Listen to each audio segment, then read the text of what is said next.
Welcome back. Ahead of Election Day, we singled out some specific districts to watch as early benchmarks for both parties. One of those districts was Rhode Island's 2nd District, which includes half of the state, parts of the city of Providence.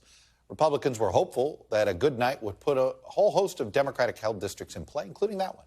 Party-backed Alan Fung, former mayor of Cranston, state's second-largest city. It's where Republicans have been able to successfully launch candidacies before from that area. But Fung fell short on Tuesday night, losing to former Rhode Island State Treasurer Seth Magaziner. Well, the new congressman-elect from Rhode Island's 2nd District, Seth Magaziner, joins me now. Congressman-elect, congratulations and welcome. Thank you very much. Thank you. I appreciate it. Let me ask you this. Was your race as competitive as Republicans thought it was?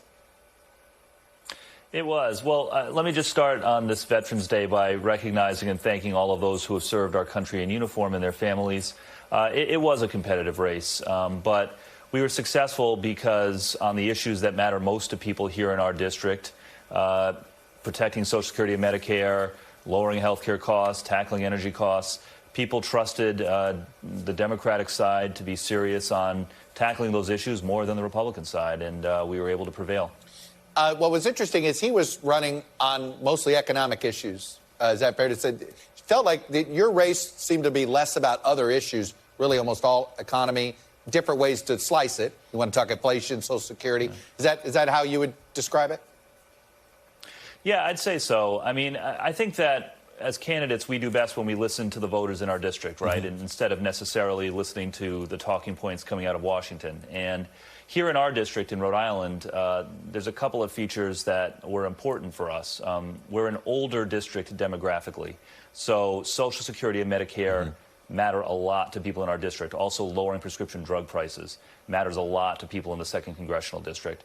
The other thing is that we're a blue-collar district where organized labor is very strong. And so, you know, when both parties are trying to make the argument that they're best on the economy and they're best for workers, having people hear from men and women in their own union halls that the Democratic agenda is the one that's really the best for working people goes a long way. That's a lot better than hearing somebody on TV say it who you don't know. And so, you know, I think those are the factors that allowed us to be successful here. We had the credibility with working people, particularly through organized labor, and also with the seniors in our district.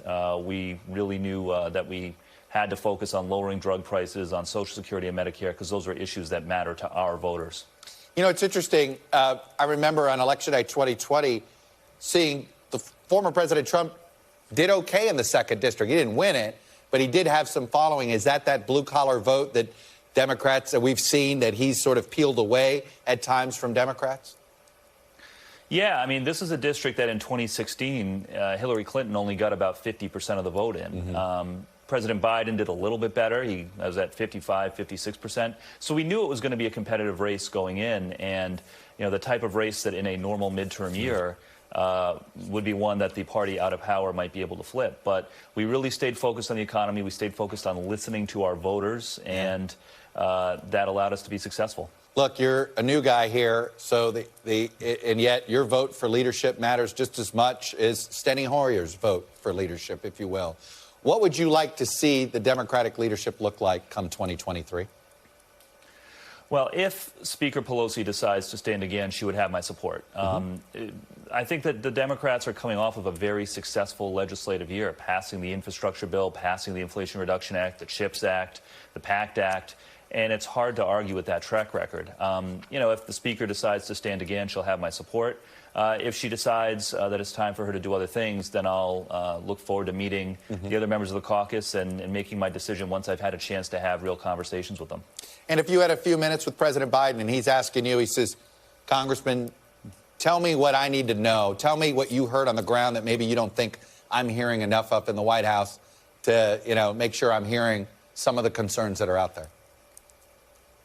Yeah, I mean, I think it's the things that are obvious, right? So we made progress on tackling drug prices with the Inflation Reduction Act, but there's a lot more that we could do there, particularly for people who aren't on Medicare. And so that's something that I think we ought to prioritize. I think it's those kitchen table issues. One issue that really resonated here in Rhode Island is, people are frustrated with gas prices, and they see the oil companies making billions of dollars of profits, and they realize that that's not fair, and something needs to be done about that. And of course, protecting abortion rights as well. So, it's not rocket science. Like, listen to the people and focus on those kitchen table issues. And that's not just the right thing to do politically. It's the right thing to do morally for those who put us in positions of power. Look, the House is not a place where bipartisanship happens easily just because of the way the rules work, majority rules. But it does seem the voters really want it. How do you respond to that? Absolutely. The voters expect us to try to find common ground and work together. And we always have to remember we have more in common with each other as Americans than we have opposed.